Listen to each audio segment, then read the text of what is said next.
Let's mic day special. नमस्कार, let's mic में आपका स्वागत है। डे स्पेशल के साथ मैं राखी जैन। एक कवि जिसकी पंक्तियों ने न सिर्फ साहित्य को रोशन किया बल्कि जनता की आवाज को बुलंद किया, रामधारी सिंह दिनकर। वो नाम जो हिंदी साहित्य में वीर रस का पर्याय है।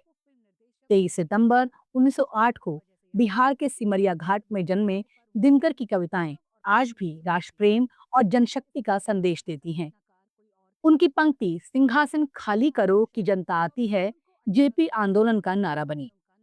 आज हमारे डे स्पेशल में हम दिनकर के जीवन, उनकी रचनाओं और खासकर जनतंत्र का जन्म की कहानी सुनाएंगे। आइए इस प्रेरक यात्रा पर चलें। रामधारी सिंह दिनकर का जन्म बिहार के बेगूसराय जिले के सिमरिया घाट में एक साधारण किसान परिवार में हुआ। उनके पिता रवि सिंह एक जमींदार थे, लेकिन परिवार की आर्थिक तंगी ने दिनकर के बचपन को कठिनाइयों से भरा बनाया। मां मंडूप देवी का प्यार और गांव की मिट्टी ने उन्हें साहित्य की ओर खींचा। स्कूल के दिनों में ही रामधारी सिंह कविताएं लिखने लगे। पटना विश्वविद्यालय से हिंदी में एमए करने के बाद वो शिक्षक बने, फिर रजिस्ट्रार और प्रचार अधिकारी। लेकिन उनकी आत्मा हमेशा कविता और देशभक्ति में बसी रही। जब भारत आजादी की लड़ाई लड़ रहा था, दिनकर की कविताएं जनता में जोश भरती थी। वो कांग्रेस से जुड़े और कई बार जेल गए।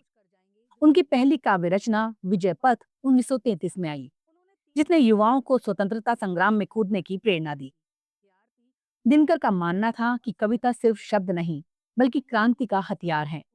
उनकी लेखनी ने अंग्रेजी शासन के खिलाफ जनता को एकजुट किया।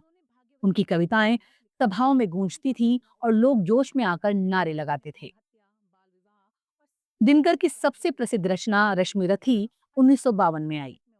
ये महाकाव्य महाभारत के कर्ण के जीवन पर आधारित है, जो वीरता और त्रासदी की कहानी कहता है। कर्ण के संघर्ष और बलिदान को दिनकर ने ऐसे बयां किया कि वो हर शोषित की आवाज बन गया। कर्ण, तू कर्तव्य का पथिक है, ना कि भाग्य का दास। तेरा जीवन एक यज्ञ है जिसमें तू आहुति है। इन पंक्तियों ने पाठकों को झकझोर दिया। रश्मिरथी ने दिनकर को हिंदी साहित्य में अमर कर दिया।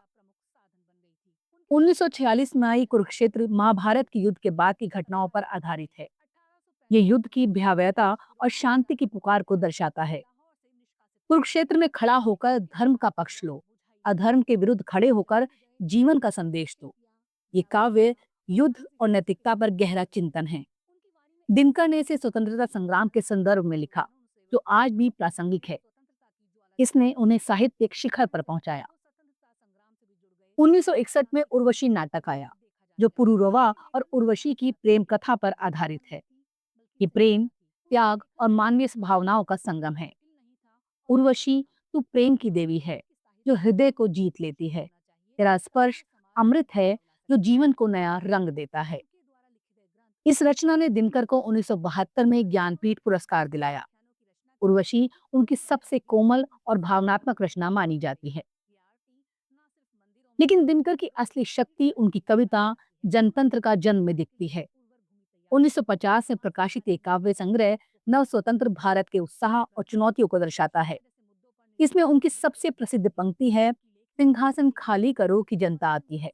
ये पंक्ति 1970 के दशक में जेपी आंदोलन का नारा बनी। जयप्रकाश नारायण के नेतृत्व में चला यह आंदोलन भ्रष्टाचार और सत्ता के दुरुपयोग के खिलाफ था। दिनकर की ये पंक्ति जनता की ताकत और लोकतंत्र की आवाज बन गई। इस कविता का एक अंश है, जब नाश मनुष्य पर छाता है, पहले विवेक मर जाता है। सिंहासन खाली करो कि जनता आती है। इन शब्दों ने जनता को जागृत किया और सत्ता को चुनौती दी। बिहार से शुरू हुआ यह आंदोलन देश भर में फैला। लोग सड़कों पर उतरे और दिनकर की पंक्तियां उनके जज्बे का प्रतीक बनी। ये कविता न सिर्फ साहित्यिक थी, बल्कि सामाजिक और राजनीतिक क्रांति का हथियार थी। दिनकर ने इसमें जनता की ताकत को बयां किया। जब सत्ता सिर चढ़ बोलती है, तब जनता उसका हिसाब मांगती है। ये पंक्ति आज भी लोकतंत्र की ताकत को याद दिलाती है। दिनकर को उनके योगदान के लिए कई सम्मान मिले। 1959 में पद्म भूषण, 1963 में साहित्य अकादमी पुरस्कार और 1972 में ज्ञानपीठ। वो बिहार विधान परिषद के सदस्य रहे और हिंदी को राष्ट्रभाषा बनाने के लिए लड़ाई लड़ी।